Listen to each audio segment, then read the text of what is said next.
Thank you so much. Good evening.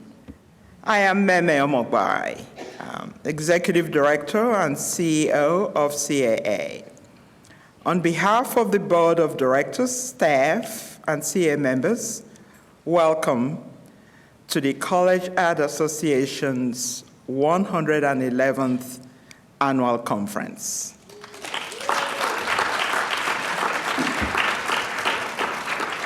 I couldn't be more delighted to be here in this room with you, live and in person.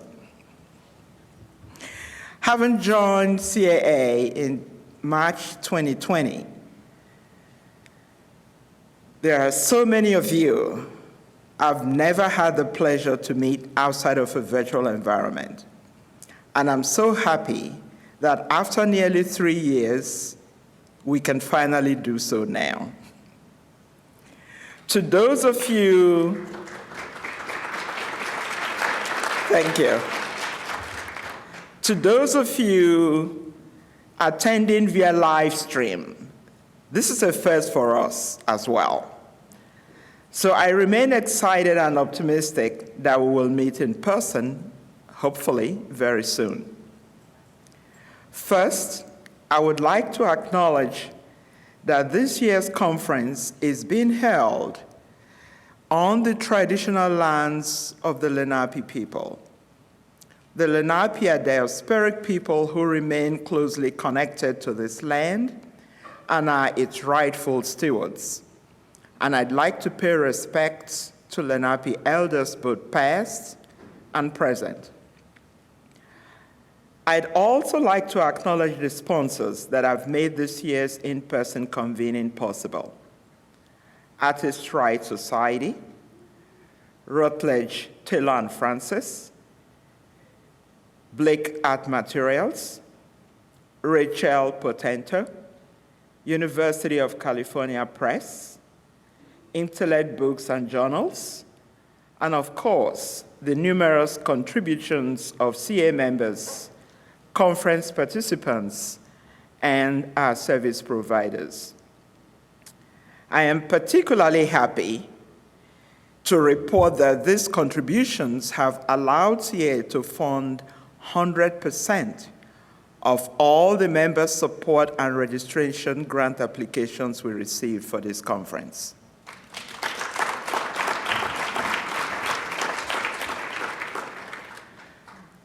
Convocation is the official kickoff of the CA Annual Conference and annual business meeting.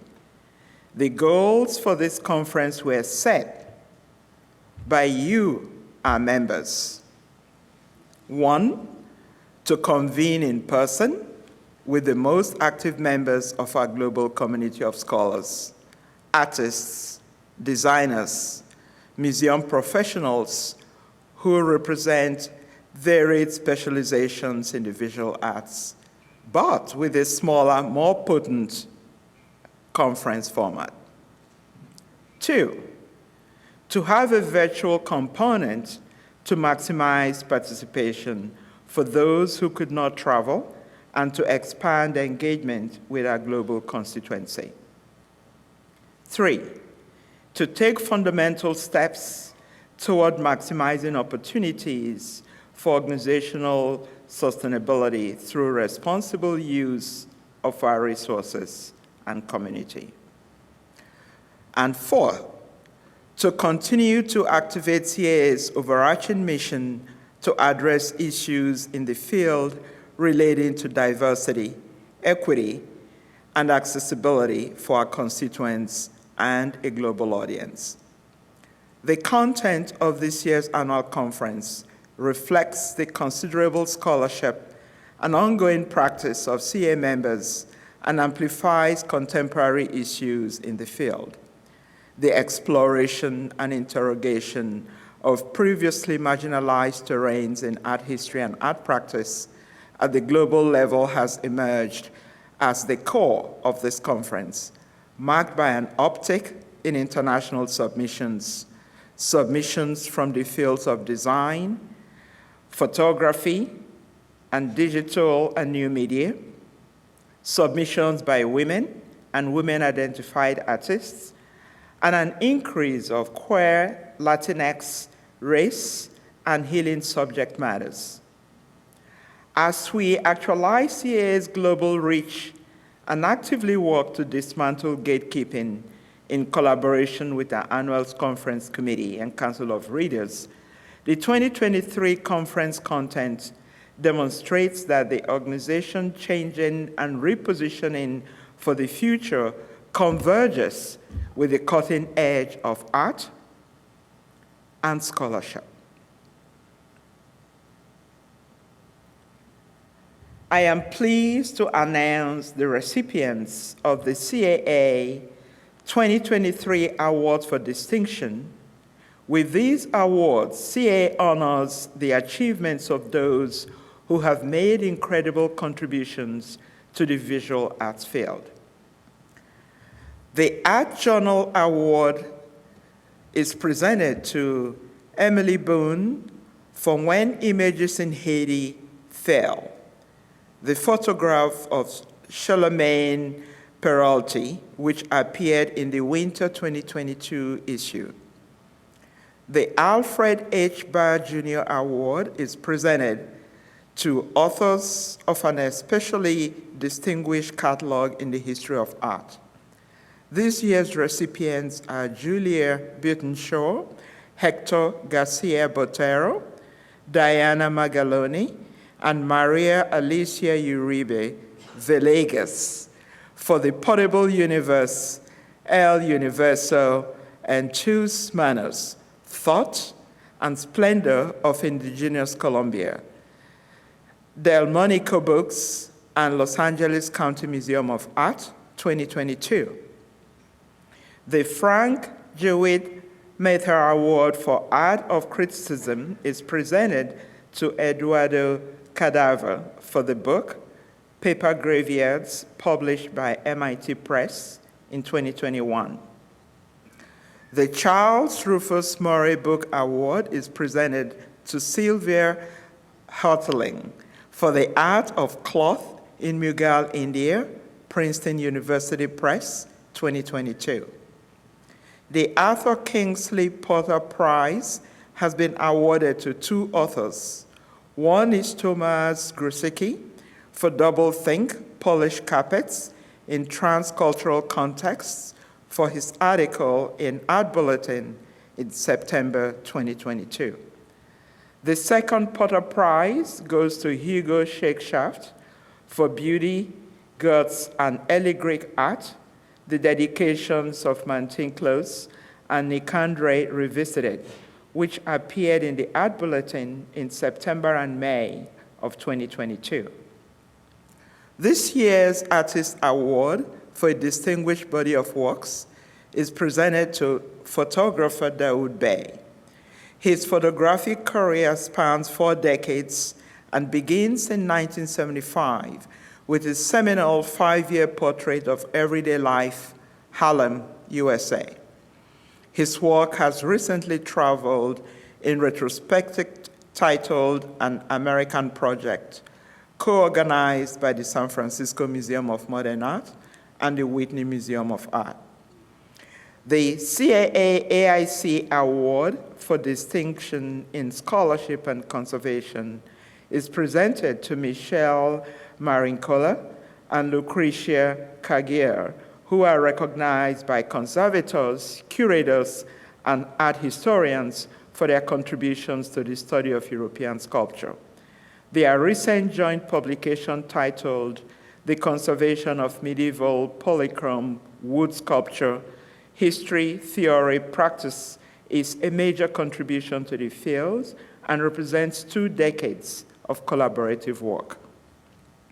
The Distinguished Artist Award for Lifetime Achievement is presented to Barbara Kruger, whose distinct artistic practice has palpably shaped the broader social, cultural, and the field of visual art for decades. Best known for her works with bold, declarative statements overlaid with appropriated black and white imagery, Kruger interrogates mass media and consumer culture's effect on how we see and understand ourselves.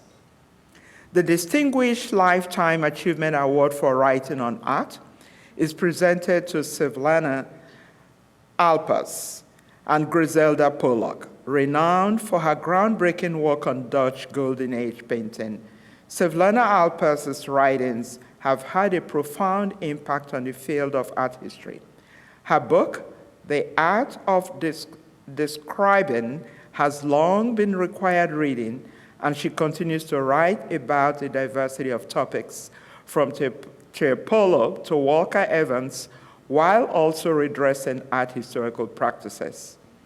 Griselda Pollock's work have had a profound impact on feminist art history and cultural analysis, from old mistresses, women, art, and ideology, and the wide-ranging vision and differences to more recent work on transdisciplinarity and trauma.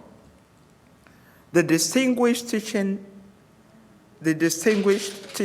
of Art Award, so many distinguished teaching art people here, recognizes Mary Loom, an accomplished visual artist who has been a professor of painting and drawing at Bedington College since 2005, and before that taught at the New York State College of Ceramics at Alfred University. This year's Distinguished Feminist Award goes to Nalini Malani and Marsha Meskiman. Nalini Malani's work has been recognized with solo exhibitions at over 30 international institutions.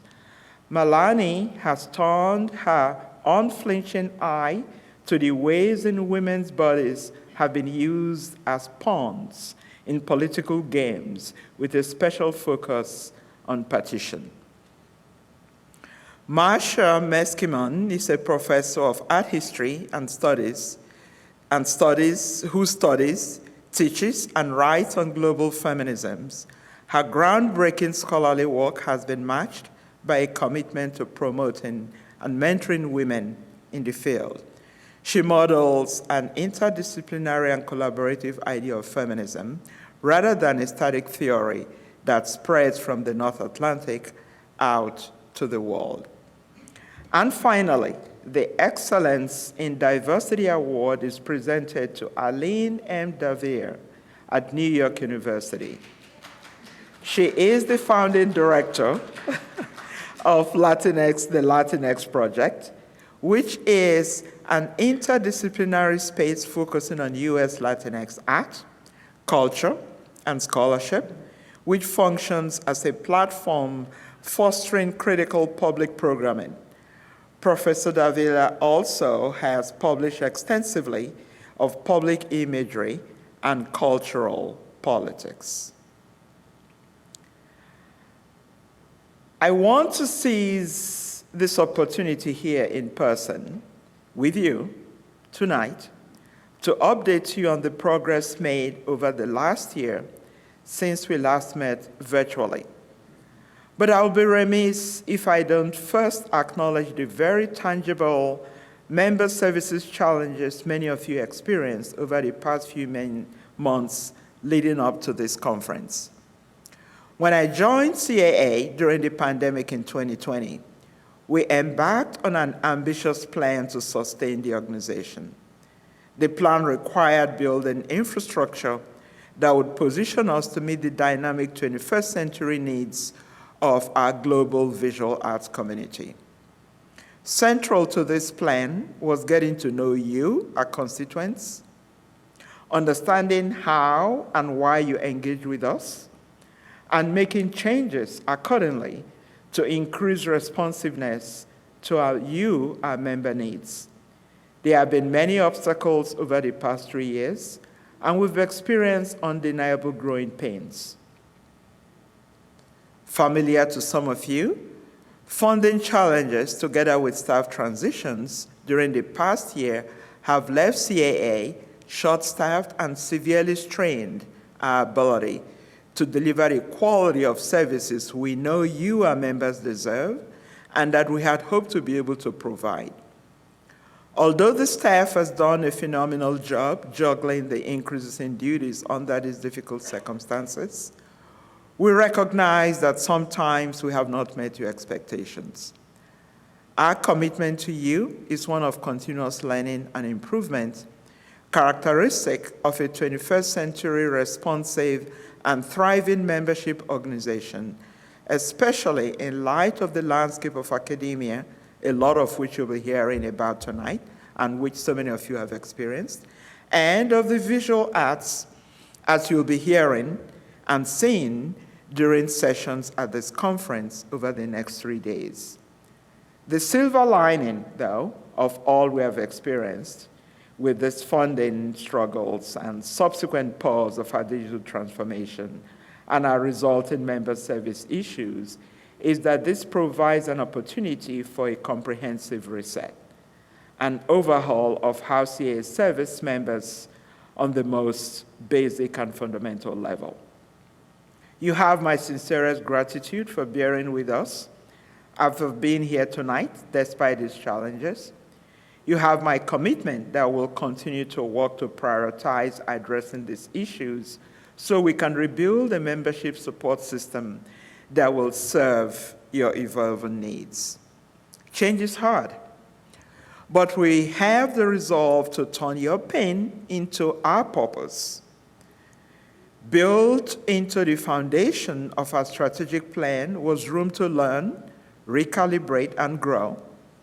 With the decreasing number of tenure-track positions, you told us that you are interested in more professional development opportunities and exploration of additional career options. We heard you. 1, we launched a scholarship program. In 2022, CAA partnered with a long-term annual conference sponsor, Golden Artists, to launch the CAA Golden Scholarship Program, funded by Golden Artists Scholars Incorporated. CAA will grant 2 unrestricted scholarships annually to artists pursuing a career in K-12 education.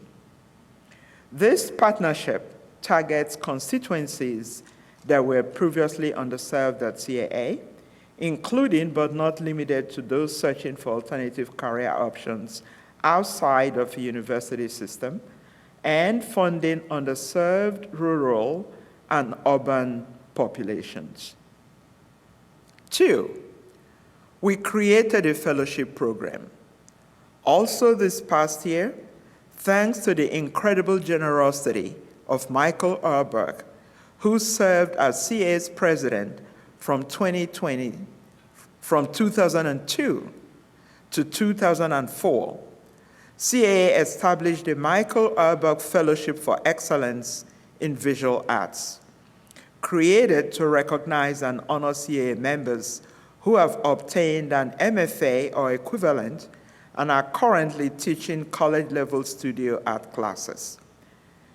The purpose is to support artist members as they fulfill their goals as visual arts professionals, and thus addresses the needs of another underserved constituency.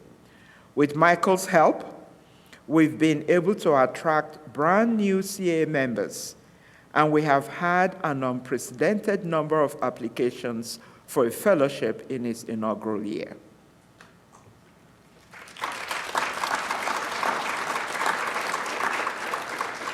The first ever recipient of the Michael Erberg Fellowship for Excellence in Visual Arts is Lauren Sandler, Associate Professor and Program Head of Ceramics at the Tyler College of Art and Architecture at Temple University.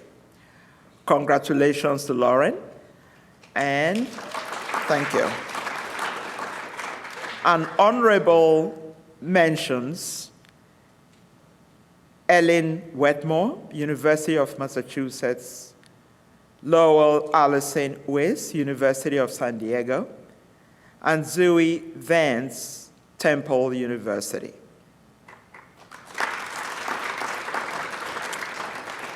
Three, we facilitated the digital availability of a seminal art history book. This year, CAA lifetime member Jonathan Feinberg's gift in kind of the third and latest English language edition of Art Since 1940, Strategies of Being, enabled CAA to host this book for free through our website. This gift came at a moment when we are actively working to attract undergraduate members and also expand economic accessibility to CAA.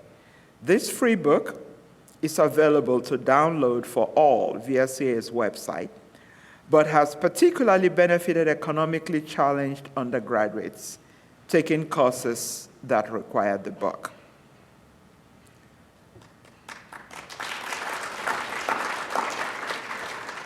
Four, we recognized and celebrated CAA pioneers while looking toward the future.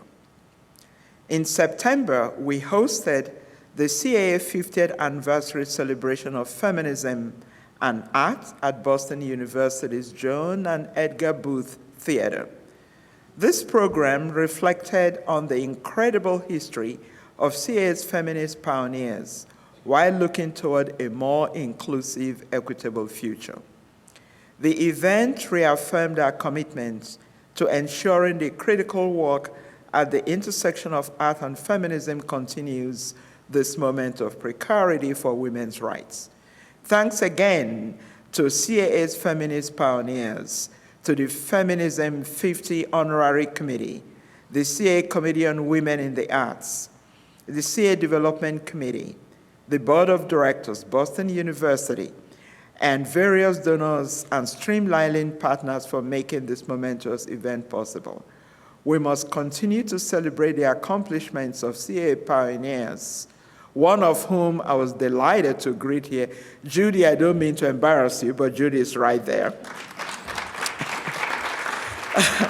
I would be remiss if I didn't recognize the incredible work she has done and continues to do. Judy, you inspire me.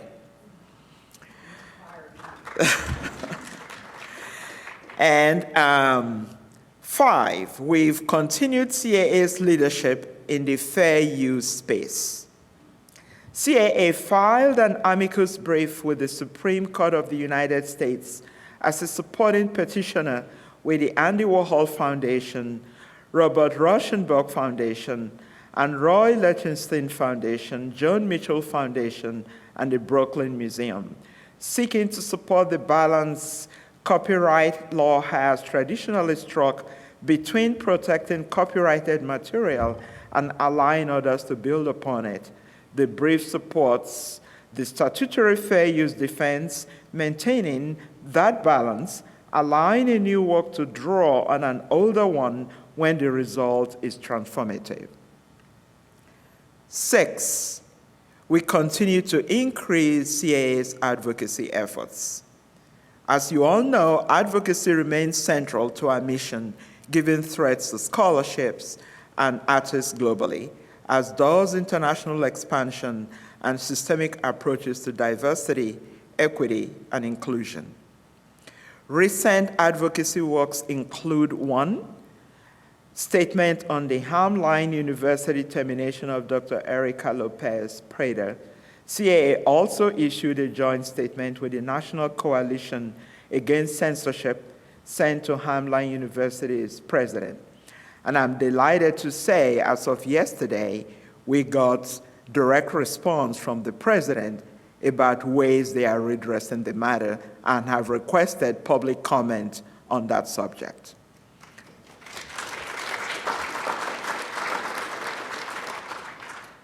CAA signed on a statement issued by the Middle East Studies Association in support of protesters in Iran. CAA also, together with several other academic societies, signed on to an ACLS statement condemning the brutal murder of Tyre Nichols. Just last week, CAA issued a joint letter with the National Coalition Against Censorship regarding the Arkansas Tech University exhibition, where an artist was pressured to pull their work due to claims of racism. And our seventh advocacy work, we work to strengthen our partnerships with our affiliates. In October, we partnered with two of our European affiliates, the Design History Society based in the United Kingdom and the International Association of World and Image Studies based in France, to produce a virtual symposium entitled Global Conversations, Materiality, and Mediation, exploring the intersection of materiality and mediation and representing several areas of interest across CAA's constituencies, notably art, design, and word and image studies. At its heart, this program embodied so many of CAA's goals for the coming years: expanding global programming and global reach, deepening our relationships with affiliated societies, and finding new and exciting opportunities for collaboration by creating year-round programming that fosters intellectual and artistic exchanges beyond the confines of the annual conference. I'm so pleased to report that two new affiliated societies have joined CAA. The Institute for Studies on Latin American Art, Rissler, offers public programming that includes exhibition talks and lectures hosted in partnership with universities and academic panels that advance scholarship and public engagement with art from Latin America. Their mission aligns with CAA goals of cultivating a global constituency, providing members with programs that meet their needs regardless of geographic boundaries. Indigo Arts Alliance, our newest affiliate, is a Black-led organization located in Portland, Maine, committed to empowering visual artists of color and transforming community via artistic residencies and fellowships. Their founders believe visual artists are well-positioned to engage in profound, impactful social justice work, and their ultimate mission is to achieve equity for Black and brown artists globally. These two affiliated societies embody where we need to go as an organization to be truly all-inclusive. 8, we have made strides to expand diversity, equity, and inclusion, which remains a priority and must guide everything we do as an organization, as it has been the value of CAA for over a century. In October of 2021, I was invited along with two CAA scholars to participate in the ACLS Intention Foundry Program, thanks to a generous $2 million grant from the Andrew W. Mellon Foundation. This program equips the American Council of Learned Societies, that is ACLS, to advance equity and diversity through collaboration among our ecosystem's triangular network of stakeholders: scholars of color across the humanities, ACLS Learned Society executive directors, and thought leaders in higher education. A key priority in developing this Intention Foundry program was having program scholars who know better than anyone the obstacles they face, take a leading role in setting the agenda for advancing anti-racism, equity, and justice in their fields and institutions. Until now, the identity of these two scholars I selected was confidential. But I'm pleased to lift that lid of secrecy by acknowledging today that emerging professional board member Kelvin Purnell Jr. and CAA Services to Artists Committee co-chair Javon Chevy Peters, both individuals are incredible scholars who have done vital work over the past year on behalf of CAA.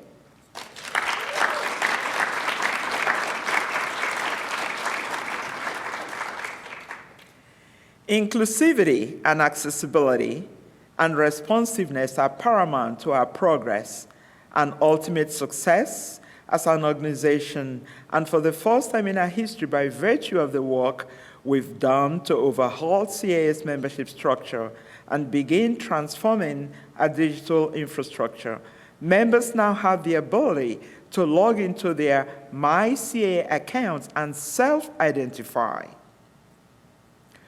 While providing us with your demographic information is completely optional, please note that collecting this information from our members enhances our ability to respond to your needs tenfold and eventually provide a bespoke member journey to each and every one of you.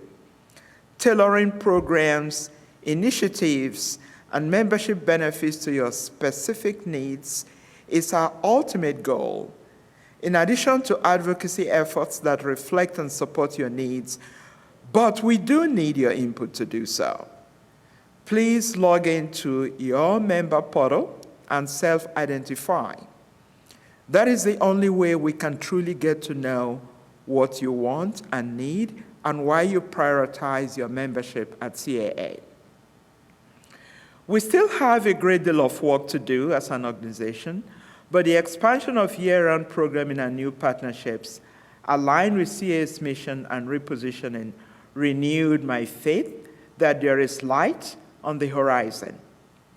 When I say CAA must sustain in the 21st century, I think what often comes to mind is our digital transformation, which of course we do need. We need them in order to build an infrastructure that not only meets increasing technical demands, but also the expectation of our members.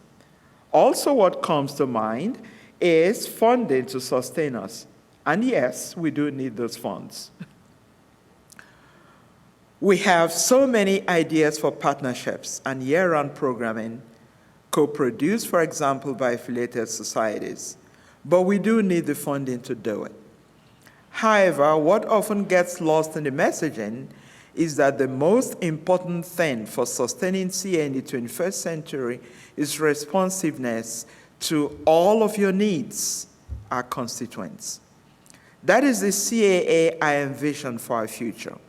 A CAA that, despite the tumultuous landscape of academia and the visual arts, can keep up with and remain nimble in the face of changing wants and needs of our members, and continue to be responsive regardless of those changes. So, consider this my renewed commitment to productive dialogue with our members to better understand your evolving needs, recalibrate our professional association to meet those needs in our continuous service to you.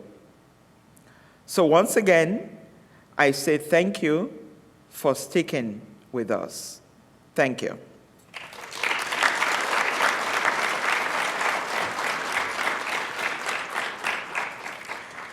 And now, I would like to introduce the president of CAA's Board of Directors, Dr. Jennifer Rissler.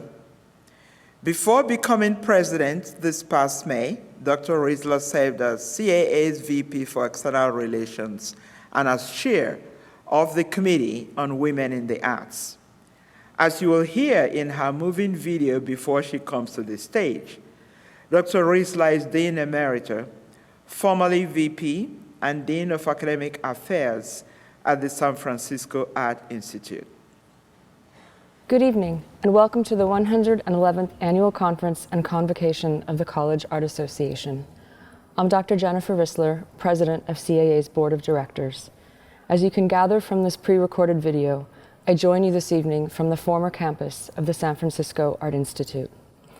Until June 30th, 2022, I was the Vice President and Dean of Academic Affairs at SFAI. For 151 years, SFAI was a vibrant part of the Bay Area's arts ecosystem. After an unfortunate failed merger, SFAI ceased its degree programs in July 2022. I am now Dean Emerita of the storied institution and join you from a shuttered campus that was, until recently, teeming with artistic and scholarly activities, building on its important legacy of creative experimentation. As our CAA membership consists of artists, art historians, designers, faculty members, college administrators, and curators, the closure of SFAI is an example of how tentative the current higher education landscape is, and how, as an organization, CAA's strategic repositioning aims to bolster support of our membership against such a trend. As we enter our third year of our strategic plan, CAA, as the preeminent international leadership organization in the visual arts, must now address such systemic trends that have deeply impacted our core constituencies and higher education in the 21st century. To achieve this, we are actively building on our foundational values of inclusivity and equity, and through a commitment to the underserved. CAA remains committed to our high standards of scholarship and publication, supports artistic expression and fair use, while advocating for diversity and inclusion of scholars, practitioners, and all those within the communities we serve. SFAI is situated on the ancestral unceded lands of the Ohlone peoples. I recognize this institution's place on Native lands, and I confirm my responsibility to heighten Indigenous voices, standing together with local Indigenous communities and respecting local Indigenous traditions. I join with others who advocate for increased public awareness of Native sovereignty and rights. SFAI is located on the slope of Chestnut Street in the Russian Hill neighborhood. Its main campus overlooks the neighborhoods of North Beach and Telegraph Hill. Treasure Island and even Berkeley are visible across the bay. As a fitting location for observing the sacred ground of Alcatraz, the site of Native American occupation movements in the early 1970s, SFAI fostered critical engagement with our surroundings, championing an educated and engaged citizenry of students, faculty, and SFAI's vast community. While without question, SFAI's geographical location is crucial to understanding its history, it is the people associated with SFAI who shaped the imprint of the school since its founding in 1871. I share some of this institutional history with you this evening, with archival images preserved within the newly formed San Francisco Art Institute Legacy Foundation and Archives, histories that many CAA members have used within their scholarship. While this is a personal testimony to SFAI's important legacy, I also offer it as a clarion call to counteract the current climate of institutional and departmental closures that affect so many of our members. The long list of SFAI's community members during its 151-year history includes people drawn to art, its history, and the compulsion to create the new through experimentation.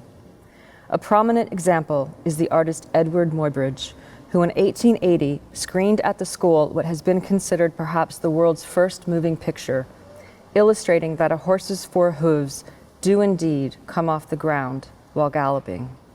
Former student Sergeant Johnson became a supervisor of the notable 1930s-era Works Progress Administration projects. He is well known for his New Deal art projects at San Francisco's George Washington High School and the Aquatic Park in Fisherman's Wharf. His seminal piece, Forever Free, is in the permanent collection at the San Francisco Museum of Modern Art.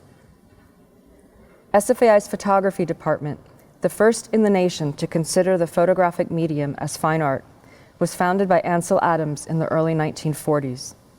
He would be joined by other artists who served as faculty members in the department, including Edward Weston and Minor White, as well as Dorothea Lange and Imogen Cunningham, seen here at the 1969 campus exhibition, USA in Your Heart, with Ruth Asawa. Mark Rothko taught at SFAI in 1947 and 1949, teaching both painting and contemporary art history courses. His 1943 work, Slow Swirl at the Edge of the Sea, was rendered once again on one of his class rosters from 1947 and remains an important part of SFAI's archives. His teaching tenure at SFAI foreshadowed what are considered his more established works from 1950 onward. Joan Brown, the subject of a current retrospective at SF MoMA, began as an SFAI student at the impressionable age of 17. Her paintings had both a maturity that belied her age and an immediate impact shortly after her arrival, as indicated by her work gracing an early art forum cover in June 1963. Angela Davis, known for her engagement with the Black Liberation Movement, taught in the liberal arts department from the 1970s to the early 1990s. She is seen here as part of a 1981 interview with the student newspaper, The Toot. Writer and poet Kathy Acker taught in both the humanities and the new genres departments. Art critic and poet Bill Berkson, seen here in front of Jay DeFeo's The Rose, which was housed on campus for years, taught infamous art writing seminars over the various summer sessions. In 1976, painting faculty member and SFAI alumnus Carlos Villa organized an exhibition on campus introducing multiculturalism to the Bay Area art world, titled Other Sources, an American Essay. This exhibition would later inform his Worlds in Collision pedagogy and his efforts to rehistoricize abstract expressionism to include women and artists of color. Last year, his retrospective, also titled Worlds in Collision, was exhibited at the Newark Museum of Art, the San Francisco Arts Commission Gallery, and the Asian Art Museum. Had SFAI survived, his retrospective would have been shown on campus as a fitting, posthumous homecoming he so richly deserved. A catalog was published with the University of California Press, which includes important scholarly contributions from several CAA members. SFAI created one of the first performance and video art programs in the country, founded by artist Howard Freed in 1970, seen here at his Berkeley Art Museum exhibition, All My Dirty Blue Clothes. The department became the New Genres Department, dedicated to conceptual art practice. Notable New Genres alumni include Karen Finley and Miguel Calderon, whose current survey, Aesthetic Material Available, seen here, is on view at the Museo Tamayo in Mexico City. SFAI's alumni have national and international recognition, including Karen Topakian, the instigator of the Resist protests during the 2016 presidential inaugural, who became the chair of Greenpeace and the subject of a short film, Arrested Again. Catherine Bigelow, the first woman to win an Academy Award for Best Picture and Best Director for her 2010 film, The Hurt Locker, was a painting major at SFAI. Laura Poitras, whose current film, All the Beauty and the Bloodshed, won the 79th Venice International Film Festival's Golden Lion Award, also is an SFAI alumna. Perhaps the most notable alumnus in recent history is Kehinde Wiley, who received his BFA from SFAI and was the painter of President Barack Obama's portrait in 2018. Even shuttered during the pandemic, SFAI continued to be a site of activism and social justice. This image from the 2020 election night is taken from a projection on SFAI's iconic tower. This work, done by the collective the Center for Creative Activism, includes SFAI alumni Jessica Tully and Steve Lambert, and is a lasting testament to SFAI's 151-year-long legacy of educating a critically engaged student body. Thank you. Thank you, and good evening. It is a pleasure to address you for the first time as President of the College Art Association's Board of Directors. As I conclude my first year, I deliver a message of unity, reinforcing our collective strengths as members of CAA, which is needed against a cultural backdrop of divisiveness, dangerous rhetoric, and hollow binaries. Like each of you, I have my own personal and unique trajectory, both as a CAA member and in my professional career. As you have seen through my pre-recorded video, much of that recent history is painful. When I spoke with Meme about my desire to pre-record a portion of my remarks from SFAI's shuttered campus, she reminded me that there is power in turning pain to purpose. I took that feedback to heart, and the very idea of purposefulness permeates my remarks and indeed my belief in CAA's long-standing forward advancement of its mission. And as fellow aesthetes, I thank you for allowing me the space to offer a visual elegy to SFAI. Although it closed after a long and valorous fight to stay alive, my hope is that together, through the mission and values CAA both champions and embodies, We can shift the tides and prevent other schools and departments from meeting the same fate. On Friday, I will join several colleagues on a panel to discuss mergers and identify ways to prevent subsequent closures, which negatively impact our members. However, the threat of closures and budget cuts are only two examples of the dangers facing higher education. The swirl of recent measures taken by state legislatures has created a political climate hostile to college and university missions and their commitment to viewpoint diversity, academic and intellectual freedom, and the freedom of expression, among others.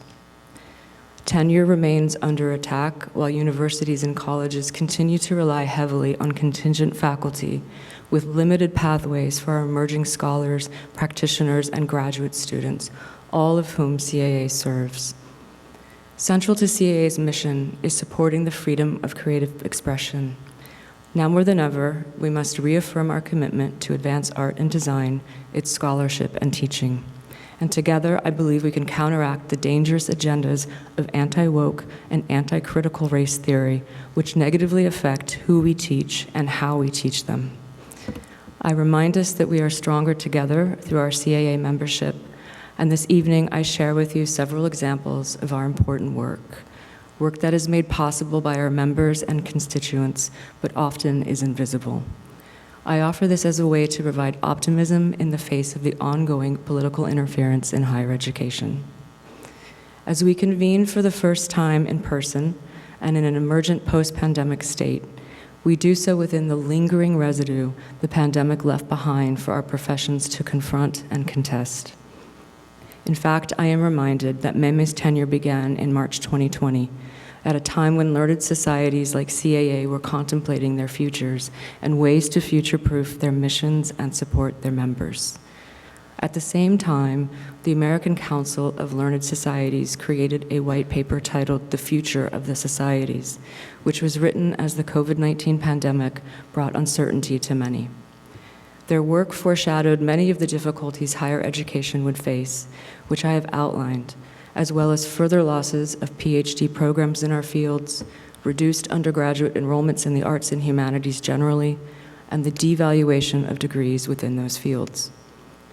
While this list of threats is daunting, the work of the futurists paved a roadmap for how learned societies such as CAA could respond, supporting their members through diverse initiatives. CAA's strategic repositioning plan that we are currently halfway through is informed by this framework and is a testament to Meme's forward visioning. I commend her and our CAA staff for this ongoing work so critical to our organization's survival.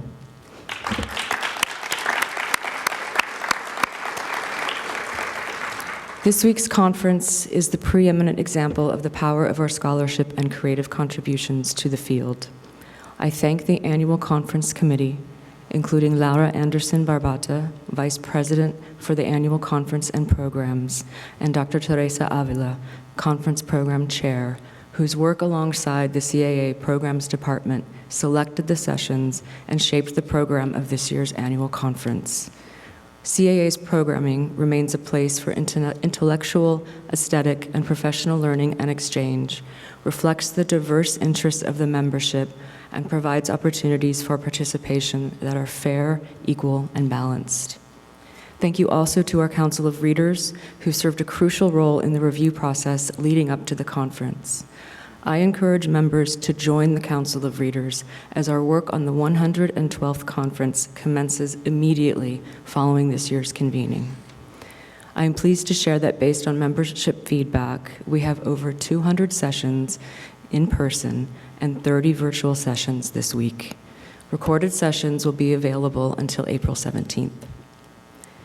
A special thank you to the Services to Artists Committee and their support of CAA's goal to seek broader participation by artists and designers in the organization. This year's annual artist interviews will feature Alaya Alba and Post Commodity. The scholarly and artistic contributions of those we honor this week are testaments to our fields, and I laud their achievements. CAA continues to advocate for our membership and the field. Last week, we signed on to a statement written by the ACLS in support of academic freedom and the new College of Florida. Recently, as Meme mentioned, CAA issued a statement to Hamline University leaders following the termination of Dr. Erica Lopez Prater, calling upon them to affirm their commitment to both the informed pedagogy that she demonstrated and the academic freedom to pursue truth that all professors should expect. As these examples illustrate, CAA speaks on behalf of a membership base that is facing increasingly precarious standards of employment. As we look to expand CAA programming outside of the annual conference, we do so with an eye towards strengthening our deliverables to members through increased contributed income. When I began my term as the Vice President for External Relations, I was tasked with establishing the first development committee for CAA. Working with Meme, CAA members, and CAA staff, we have been identifying additional revenue for the organization with a goal of enhancing programs and member services. While I have thanked several committees specifically, CAA's infrastructure is built upon 12 professional committees. I want to thank each and every committee member and acknowledge their significant contributions to CAA. And I invite you, our members, to apply for service on these committees to help us address crucial issues in the visual arts and propose solutions that advance CAA's goals and the profession as a whole. This is critically important work, and I thank the committee chairs for their ongoing stewardship of this collective engagement. CAA continues to uphold the highest standards of publishing through our peer-reviewed journals, including the Art Bulletin, the Art Journal Open, and CAA Reviews.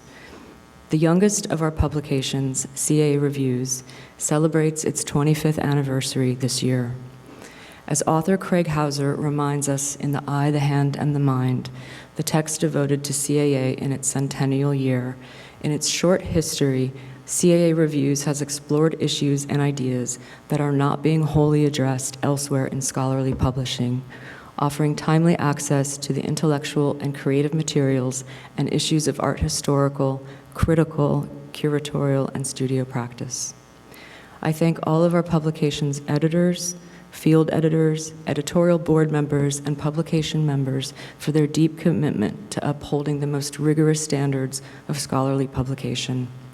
Congratulations to CAA Reviews on this significant anniversary.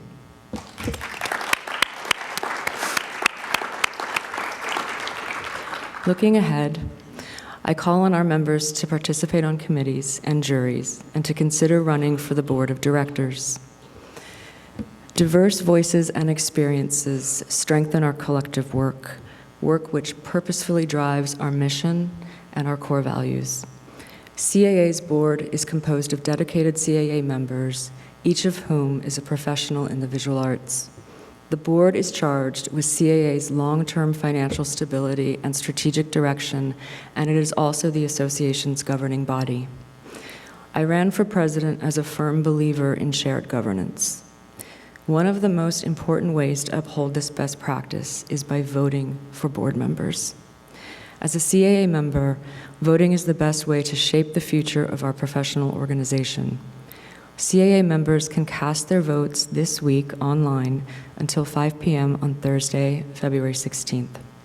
I will announce the new elected board members during the annual business meeting on Friday. I thank the nominating committee for their hard work in developing this year's slate. I also thank this year's outgoing board members who have devoted 4 years of tireless work on behalf of CAA. As we continue implementing CAA's strategic repositioning plan, I, alongside the entire board of directors, together with CAA's dedicated staff, are working to address organizational challenges for sustainability. We are doing so in full support of Executive Director and CEO Meme Omogbai and her ongoing stewardship in the face of unprecedented challenges for the visual arts community, and by extension for CAA, which I've outlined this evening. Departmental and institutional closures, including the closure of SFAI, which I shared, are two of several challenges facing our members. Provisional employment, loss of traditional career paths, and the need to identify alternative professional development options are real issues we must confront. We are cognizant of the need to better support members through our services, programs, and funding opportunities, and I, as president, will continue to work with Mei and the board of directors to be responsive to our various constituencies as we continually assess and refine our dynamic strategic plan. Against such a backdrop and ever-evolving nature of our challenges, I continue to see how resilient our members are, as is evidenced by this week's diverse session offerings. I invite you to enjoy the conference, and I look forward to meeting many of you this week. In closing, I met this evening's keynote speaker, Wesleyan University President Dr. Michael S. Roth, during his presidency of the California College of the Arts, when CCA and SFAI were considering a merger decades ago. Dr. Roth is informed both by his experience as a college president and also as a historian and scholar, experiences that no doubt will assist CAA in counteracting this increasingly fraught landscape of higher education. I thank him for his engagement with us tonight, and to introduce our keynote speaker, please welcome to the podium Laura Anderson Barbata, CAA's Vice President for the annual conference and programs. Thank you. Buenas noches. Good evening. It is my distinct pleasure to introduce Dr. Michael S. Roth, President of Wesleyan University, this year's keynote speaker for CAA's Convocation. Michael S. Roth, a Wesleyan University alumnus, became the 16th president of his alma mater in 2007. After having served as Hartley Burr Alexander Professor of Humanities at Scripps College, Associate Director of the Getty Research Institute, and President of the California College of the Arts. At Wesleyan, Roth has overseen the launch of such academic programs as the Albitron Center for the Study of Public Life and the Shapiro Center for Writing, as well as 4 new interdisciplinary colleges that emphasize advanced research and cohort building in the areas of the environment, film, East Asian studies, and integrative sciences. Under his leadership, Wesleyan experienced its most ambitious fundraising campaign in its history, raising more than $482 million, primarily for financial aid. Roth has undertaken several initiatives that have energized the curriculum and helped to make Wesleyan education more affordable and accessible to students from underrepresented groups, creating a supportive and diverse campus community that inspires students to achieve their personal best. Author and curator, most notably of the exhibition Sigmund Freud, Conflict and Culture at the Library of Congress, 1998 to 99, Roth regularly publishes essays, book reviews, and commentaries in the national media and in scholarly journals. He continues to teach undergraduate courses and has offered massive open online courses through Coursera, most recently, How to Change the World. We're counting on you, okay? Not much, right? But we're counting on you. Roth's newest book, Safe Enough Spaces, A Pragmatist Approach to Inclusion, Free Speech, and Political Correctness, published by Yale University Press, addresses some of the most contentious issues in American higher education, including affirmative action, safe spaces, and questions of free speech. His 2015 book, Beyond the University, Why Liberal Education Matters, published by Yale University Press, has been a powerful tool for students, their families, faculty, and policymakers who are wrestling with the future of higher education in America. It was recognized in 2016 with the American Association of Colleges and Universities Frederick W. Ness Award for a book that best illuminates the goals and practices of a contemporary liberal education. To summarize, I would like to read to you an excerpt from a review of Roth's Beyond the University, Why Liberal Education Matters, which was published in the Washington Post and written by Jay Matthews. High school counselors ask students their career goals when they guide their college choices.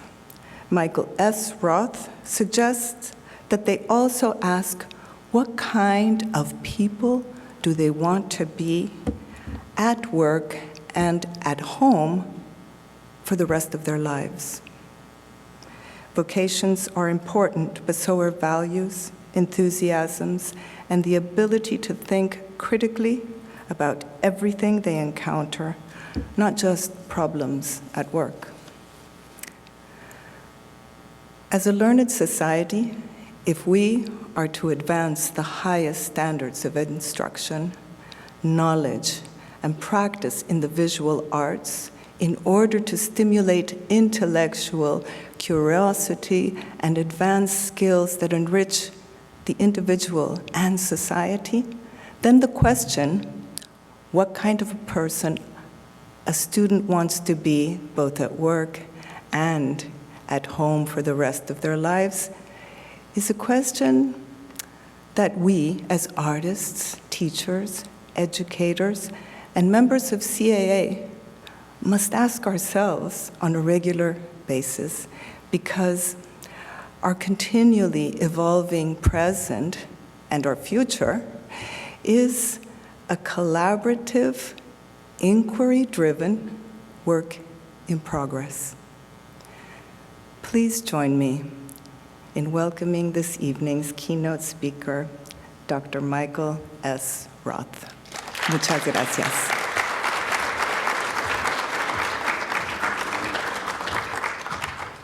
Thank you. I know you've been sitting there for a while. You have a big conference you're going to getting underway. Thank you for being patient. I'd like to just start off by, I guess I could say dedicating my remarks tonight to a CAA person who introduced me to this organization years ago. I'm a historian, I'm not an art historian, and so when Michael and Holly invited me to participate here and then to write for her, it was a great gift. She's not able to be here with us tonight. She's written very beautifully and powerfully, as many of you know, about melancholy in art history. And in the wake of this pandemic and in the wake of the conversation we just heard about SFAI and other threats, I thought a quotation from Mike Land might be appropriate for a start. Fear of losing that which is always already gone leads to a celebration of what remains. Indeed, she wrote, what other choice do we have? It's wonderful to be with you here at the College Art Association meetings in person, pretty cool. It's a huge room for the, some of you are so far away. I used to come here when I was the Associate Director of the Getty Research Institute, and then sometimes as President of California College of the Arts. When I came as a Getty person, I was extremely popular. I don't know if there are Getty people here, but I would walk around and people would come and say hello. You know, I felt like I had like a jersey on it that said Getty. I didn't need that. My job at the Getty was to give away money. And so when I came to CAA meetings, everyone was so nice to me. And they would compliment my, I don't dress well or anything, and they would say, oh, you look great, you're so artistic, they'd say. And then I became the president of California College of Arts and Crafts, as we were called when I started. And my job there was raising money and making payroll, really, for a while. I came to CAA, and nobody said hello or nothing. It was weird. So having the chance to be with you tonight is a treat. It's no news to this crowd that many art programs in towns and cities across the country are in crisis, as are many departments focused on the arts at colleges and universities. Many of us would also agree that we are facing a crisis of democracy, as polarization, inequality, and a breakdown of civic discourse poison the soil out of which democratic practices grow. Given these challenges, I've been arguing that liberal education matters more than ever. And I want to talk with you this evening about how the future of liberal education is bound up with the future of the arts. This is often expressed in the Alliance of the Arts and the Humanities, though it is not limited to that. I founded a humanities institute at Scripps College in Claremont, which was, by the way, one of the first colleges to integrate studio classes into liberal education. And at that humanities institute, we did a fair amount of programming in the arts. But I was really impressed with the power of the Alliance of the Arts and the Humanities when I worked with visiting scholars at the Getty. One year, our theme was the humanities in comparative historical perspective.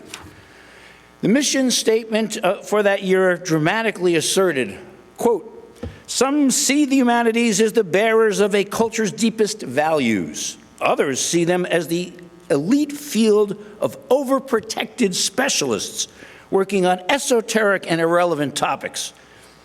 What do the humanities teach? To whom? For what? How is that teaching related to what is taught by the arts?" End quote. It's more than 20 years ago, and I believe those questions that we raised then are as relevant as ever to the College Art Association and to American higher education more generally. The leadership team at the GRI, as we called it at the Getty, had a capacious view of what might be relevant to the arts and humanities in those years. And some of my colleagues in Los Angeles thought it was too broad.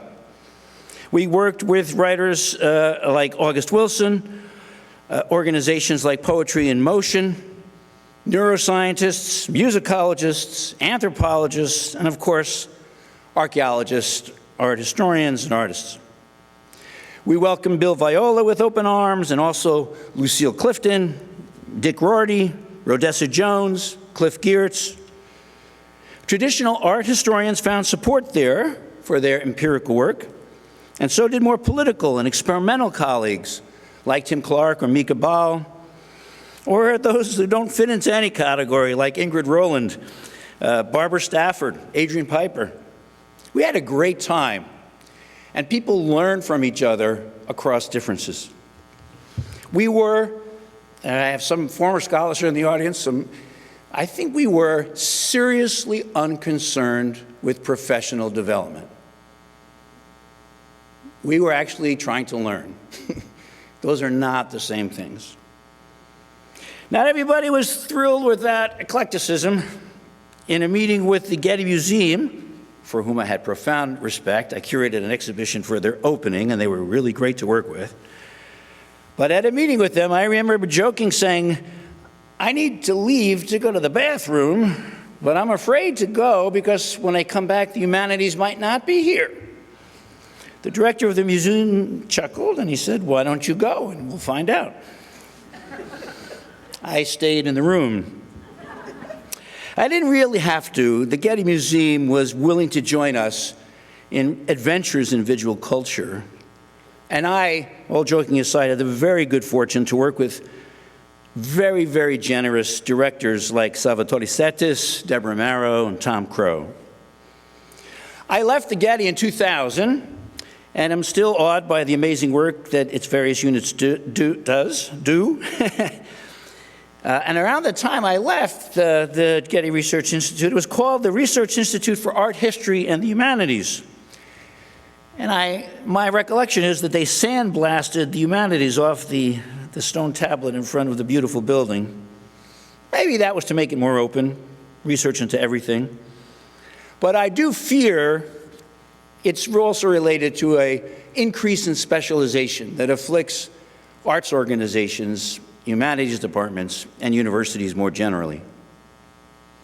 When I left the Getty, I had the great good fortune to become president, and I certainly didn't deserve to be president of the CCAC, and now the California College of the Arts, almost now really in San Francisco, and then in Oakland and San Francisco.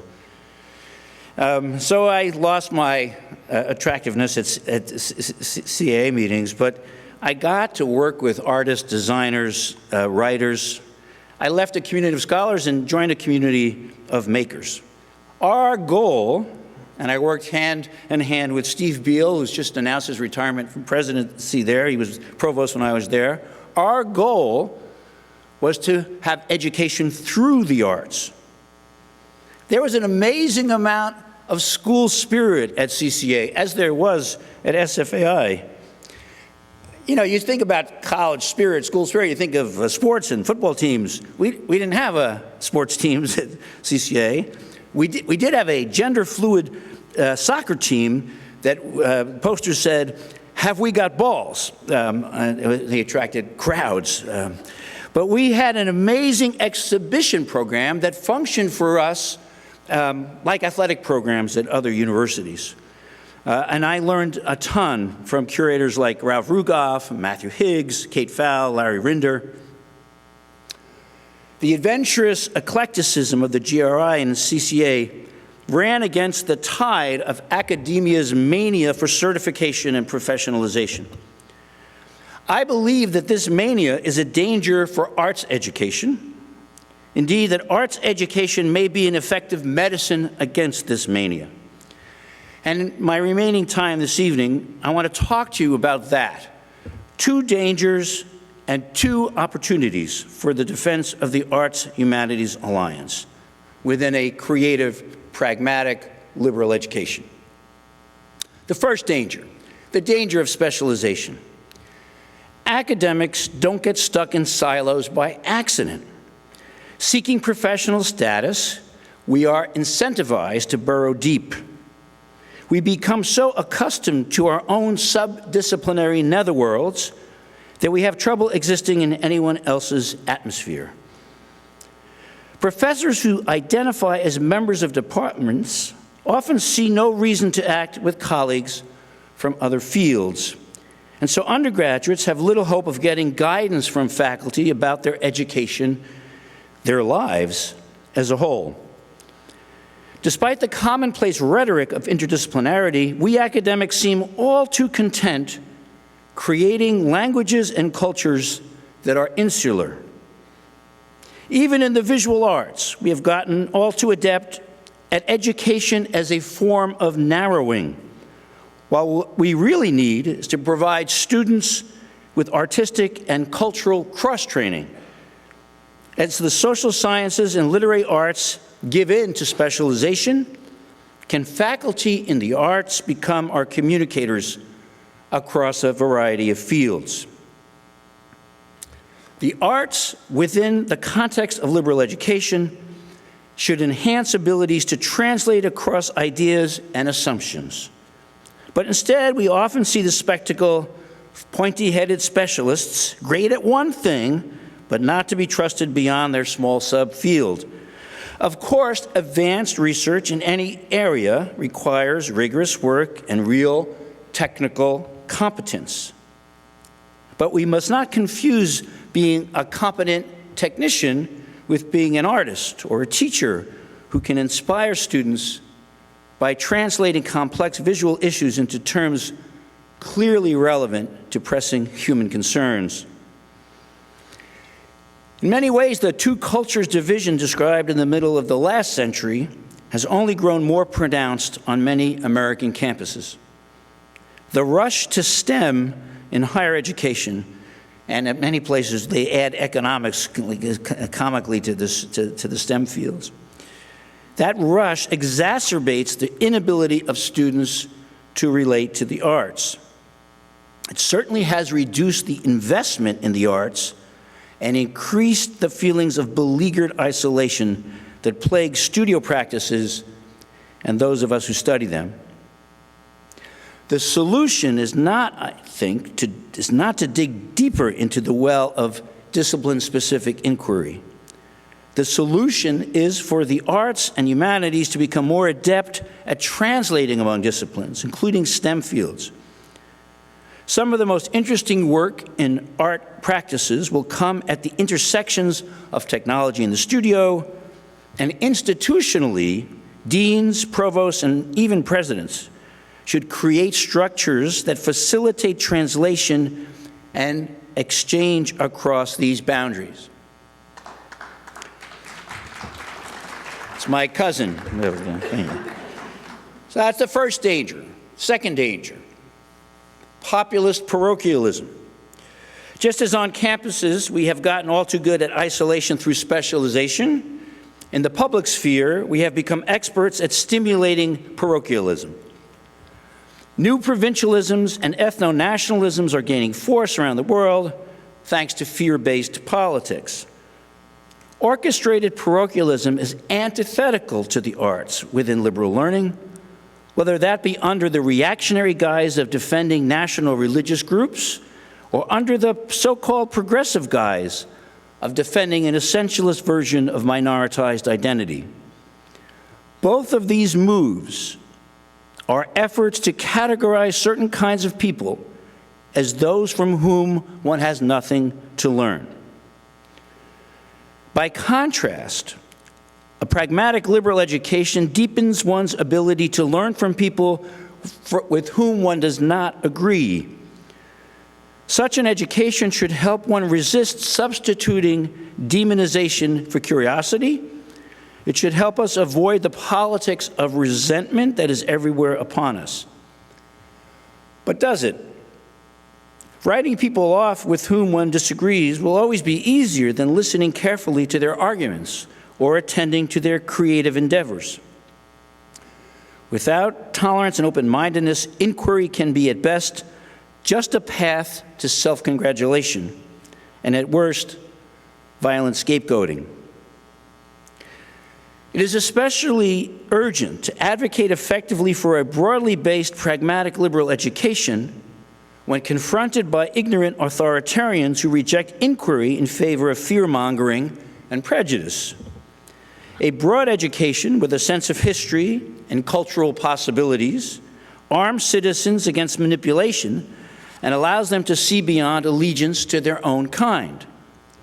But it would be a mistake to create oppositional solidarity on new forms of essentialism that replicate barriers for exchange and creativity.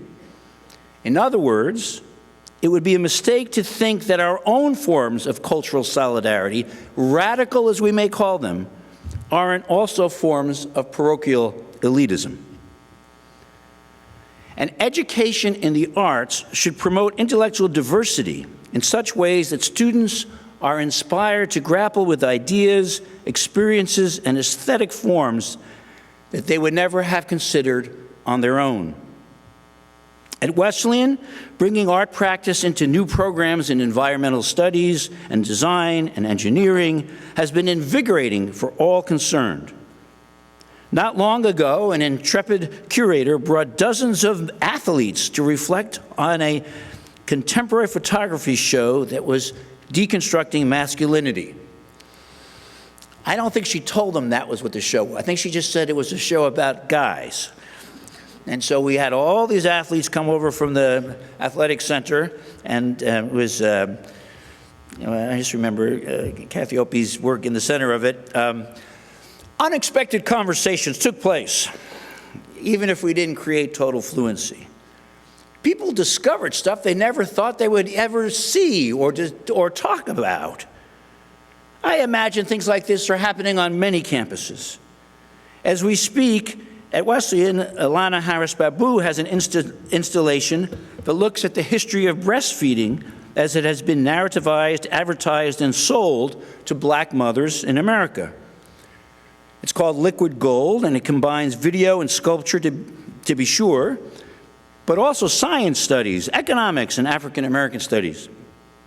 Along with allies in the sciences, and even sometimes in the administration, we must find more ways to make diverse groups on campus more likely to engage with one another, bursting the protective bubbles of ideas that lead many with different political views or different disciplinary affiliations, having only in common a commitment to being smug and self-righteous about how smart they are and how dumb their enemies are. Those are the dangers. Two possibilities. The first is the possibility for proactive, I would say even forceful openness. All around the country, museums, galleries, and other publicly facing arts organizations have stepped up their game in showing that the arts don't just belong to a privileged few. This is an important contribution that is now the baseline for so much of the work that goes on in the field. Curators and museum educators, artists and craftspeople have consistently pushed back against barriers to the arts, often working closely with communities that had long been underserved. It is heartening to see the arts integrated more fully in everyday life. But of course, in the United States, integration into everyday life often means turning something into a commodity. The quickest way to take down barriers is to make art and talk about art in ways that are commercially viable. Going against the grain, though, and providing alternative critical perspective risks turning off audiences. This is an old problem. Successful openness may feel like selling out. Provocative opposition may feel like performative politics or mere elitism. We had fun with this dilemma in that when postmodernism meant something to people, but our ironic approach to it didn't really solve the issue. Curators and artists may now see this problem as the fear of losing audiences, either by boring them and saying that what they already know, or alternatively, by having them turned away with outrage or incomprehension. For those of us working at colleges and universities, proactive openness means going beyond our usual constituencies to speak to students and to faculty in disciplines that may seem to have little connection with the arts. On most campuses, there is an arts tribe, a reliable group of students and colleagues who await our programming, sign up for our classes. There is often real solidarity within the arts tribe, and it's a beautiful thing. You know, people dress more interestingly, they wear more facial jewelry, it's great. But in an age of STEM focus and the realignment of resources, university arts folks must open themselves, must seek out connections with other constituencies on campus. From econ majors to physicists, computer scientists to athletes, we must find ways to bring the arts to people who don't yet know they will love them. My last possibility, the possibilities of cosmopolitanism and community. My sense of pragmatic liberal education is agnostic about disciplines. I think you can teach anything within the context of liberal learning. Although that's the case, I find it all but impossible to imagine such an education without the arts. And this is the scary part of the situation we can see through SFAI and many other institutions around the country. The scary part, but all the resources flowing to people who are more and more isolated from what the arts can provide. Because if they don't experience the arts in college, the chances of them gaining that experience later is very, very small, I believe. A real education, and your university presidents and deans should say this en haute voix, they should really say this, a real education cannot exist without the arts. And it's so easy, like for a guy like me, you know, I'm a university president, you can't have an education today without math, computer science. I mean, you know, these things go out, people say this all the time. But I think your deans and your presidents can use their power and their bully pulpit to remind their students and their faculty that there is no real education without the arts. The arts within a college experience offer students the opportunity to leave their preconceptions behind, while also exploring the experiences and modes of expression of people very different from themselves. The arts within a liberal education offer opportunities to, quote, cultivate individuality in such ways as will enhance the individual's social sympathy, end quote. That's John Dewey. The arts depend on and nurture creative individuality, cosmopolitanism, and community, empowering individuals to take productive risks and encouraging them to develop what Dewey called practical idealism, has long been the hallmark of pragmatic liberal education. Cosmopolitanism helps us grow a culture of openness and curiosity, recognizing that people are, in Anthony Appiah's words, quote, entitled to the options they need to shape their lives in partnership with others. Shape their lives in partnership with others. Developing a creative community means seeding relations of trust that encourage experimentation and intellectual risk-taking. At healthy universities and colleges, professors and staff learn to care for the welfare of their students, and students learn to look out for one another. In dynamic educational environments, people are more willing to venture beyond their comfort zones because they have background assumptions of care and trust. And as they become more adept at intellectual and cultural translation, they deepen this trust while making those zones around them more porous. This doesn't just happen on its own. Faculty, teaching artists, and art historians can help cultivate an ecosystem of trust out of which creative work can emerge. Or they can do the opposite. They can teach students to be gifted at suspicion, to develop practices of condescension that tell them that they should be proud that they're in a small arts tribe and everybody else is a Philistine. This is the wrong way to go, as you can hear from my description of it. We don't want to teach our students to be adept at so-called critical thinking in ways that habituate them to always already be on a path to reduce trust. Whether acknowledged or not, the lessons of arts education are everywhere apparent in the modern university. We need to tease them out. We need to remind our colleagues of this.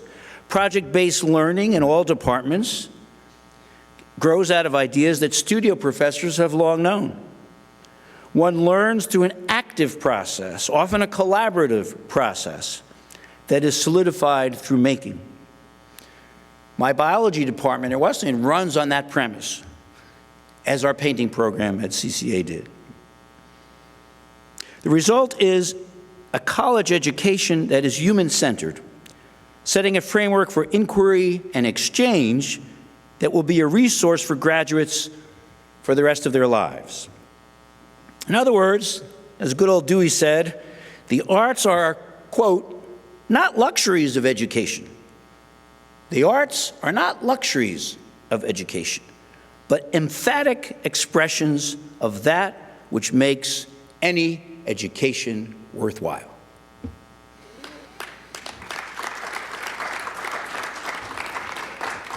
For those of us committed to pragmatic liberal education, there are two fundamental goals of the university: to preserve culture and to stimulate inquiry for the sake of social progress.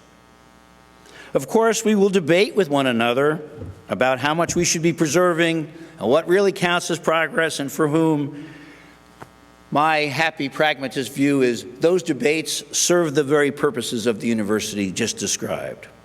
We don't have to agree to make progress. In fact, I think we have to disagree to create the soil for progress.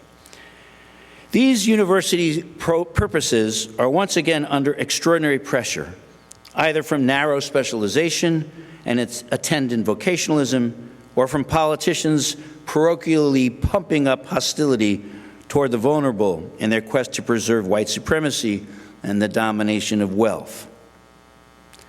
But the arts can be a locus of hopeful possibility as we imagine a broad, intense education instead of one dominated by machines tuned to predict how to best perpetuate the status quo.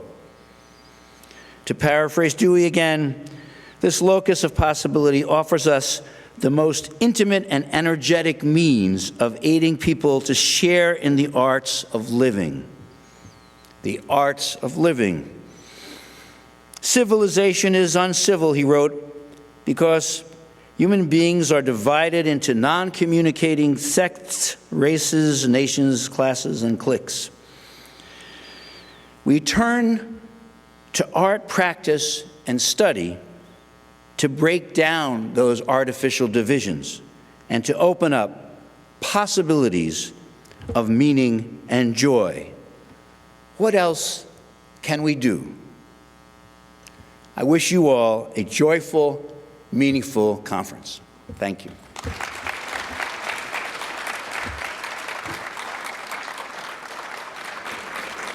The arts can be a locus for possibility and hope.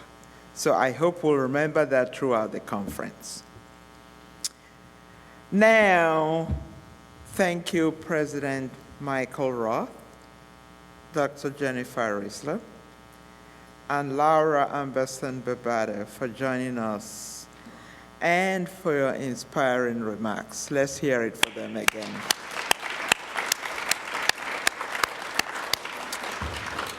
Before we close tonight, I want to announce that at the end of February, and after 25 years of service on staff at CAA, Paul Skiff will be retiring. If you've been to CAA conferences, you know Paul Skiff. Paul's contributions to this organization are indelible. Paul was hired by former CAA Executive Director Suzanne Ball to professionalize production of the annual conference.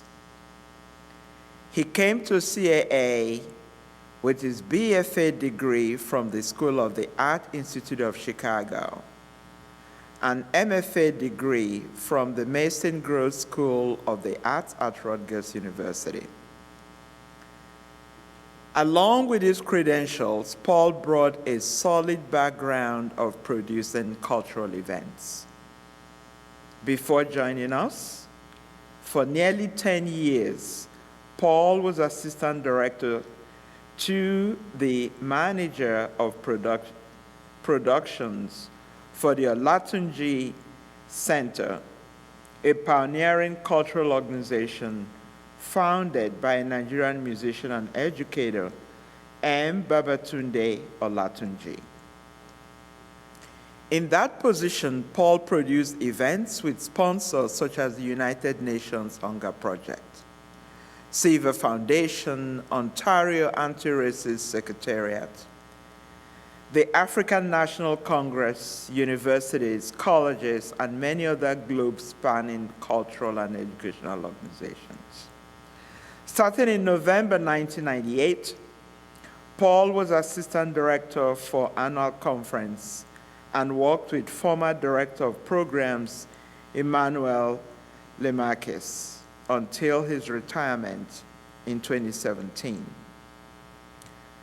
Together, Paul and Emmanuel presided over growth of the conference in both program content and outreach to all regions populated by CAA's members. Paul evaluated conference locations, qualifying sites from Seattle to Los Angeles, Dallas to Boston, Philadelphia to Atlanta, and Washington, D.C.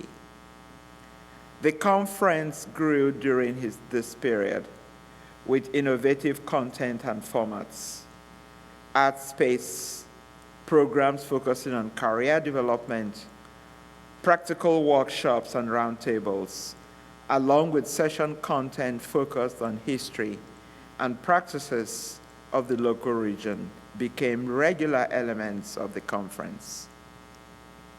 Leading visual arts organizations in each host city were eager to contribute substantial off-site events.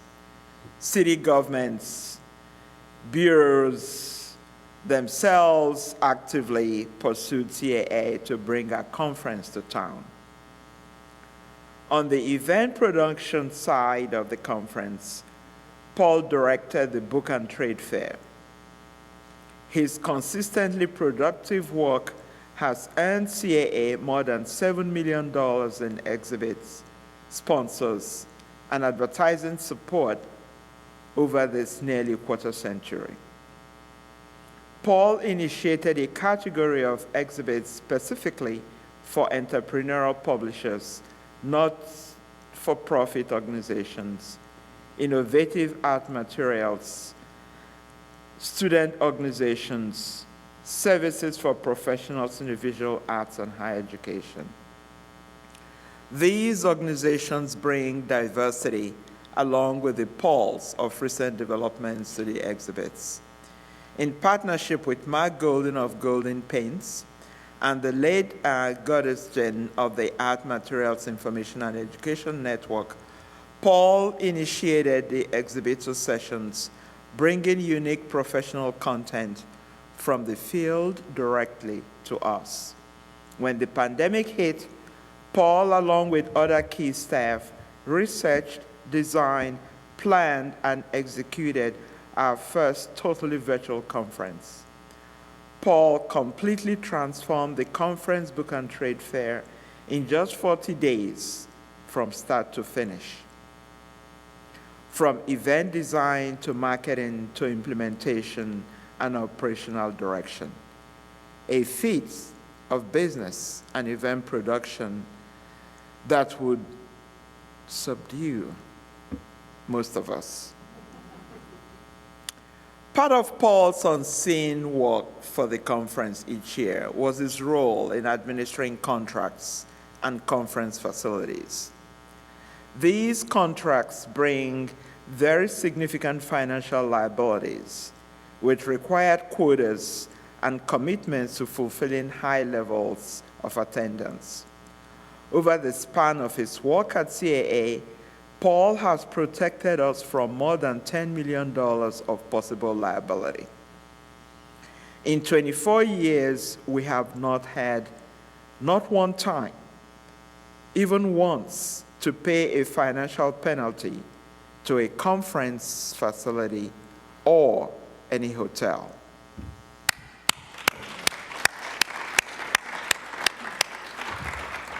Over the years at CAA, Paul played a key role in adapting to each new circumstance, from 9/11 through the Great Recession of 2008, with all the increased digital transformations of business in the face of dramatic structural changes within the professions of our constituents.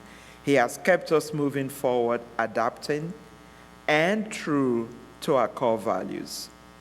Paul's role in directing production of the annual conference, his concern for attendee experience, especially his talent for bringing together extremely diverse groups of production partners and constituents for the complex events, has resulted each year in this highly enjoyable and professionally rewarding event for all of our members and participants. And so, in honor of this quarter century of incredible work and dedication, CAA's 112th annual conference in Chicago will feature a new panel entitled the Paul Skeef Conversations.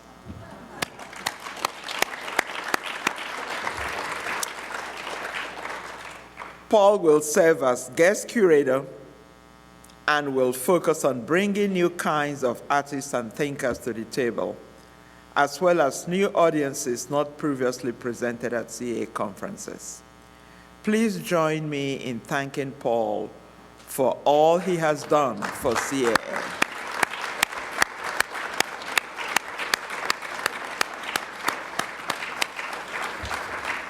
As I always say, you can visualize all you want, but it takes people, humans, to make it work. It takes people to give it life, and Paul is one of those very special people. Thank you again to conference sponsors, Artists' Rights Society, Roth, Taylor & Francis, Blake Art Materials, Rachel Potente, University of California Press, and Intellect Books and Journals. And thank you to the various foundations who have supported CAA and continue to do so and partner with us. The J. Paul Getty Trust, Getty Foundation, the Cleveland Foundation, the National Committee for the History of Art, the Terra Foundation for American Art, the Mary Edwards Travel Grants, the Wyatt Foundation for American Arts, Emily Hall Tremaine Foundation, the Milton and Sally Avery Arts Foundation, and the Carl and Marilyn Thoma Art Foundation. And thank you to the CAA Annual Conference Committee, Conference Chair Teresa Avila, VP for Annual Conference Laura Anderson Babada, and the Council of Readers, and for helping to curate and deliver what I know will be a phenomenal conference. Thank you to CAA's 12 professional committees, the Publications Committee, and editorial boards for your invaluable contributions to our field. Thank you to the CAA's Board of Directors for your continued partnership and support as we move CAA forward. I'll also like to take this opportunity to remind CAA members to vote in the board elections. The voting form can be found on our website, and election results will be announced on Friday, as Jennifer indicated at our annual business meeting. Please make it a point to attend. I cannot express enough how important these elections are in terms of shaping the future of this organization we all love so much. Special thanks to CA VP for Diversity and Inclusion, Kelly, who designed this year's sustainable tote bags. If you haven't got yours, you need to visit registration and make sure you walk away with it. It's also part of our tribute to our climate crisis commitment, because you can reuse that tote bag over and over again at the same time as you proclaim your love to CAA to one and every. Thank you. My heartiest thanks to the staff for pulling off this conference.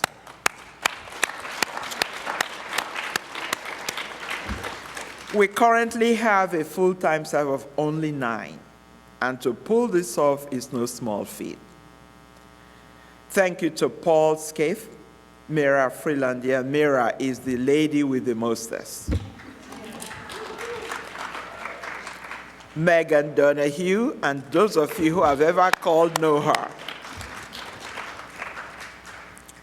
Eugenia Bell, Kali Buckley, Abdul Mohammed, Scott Gerhard, Keith Simmons, and Allison Walters. So if you enjoyed this today, that was Allison. Your tenacity and commitment to CAA and its mission has made this conference possible, and I cannot thank you enough. So thank you from the bottom of my heart. And of course, thank you to all our conference participants and attendees, as well as all of you here tonight, in person or via live stream. We hope you will join us for our other key events that will also be live streamed. The CAA's Distinguished Scholar Session honoring Dr. Edward J. Sullivan, and CAA's annual artist interviews featuring Elia Alba and post-commodity. Check the conference app or our website for details. Above all, thank you to our members for your contributions to CAA.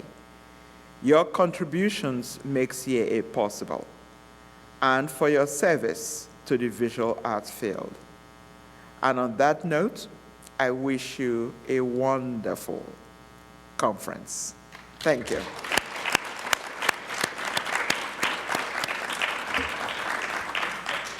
We don't have a formal question and answer session, but as we mosey on over here, I'm sure Michael will be glad to answer any questions that you are burning to ask him.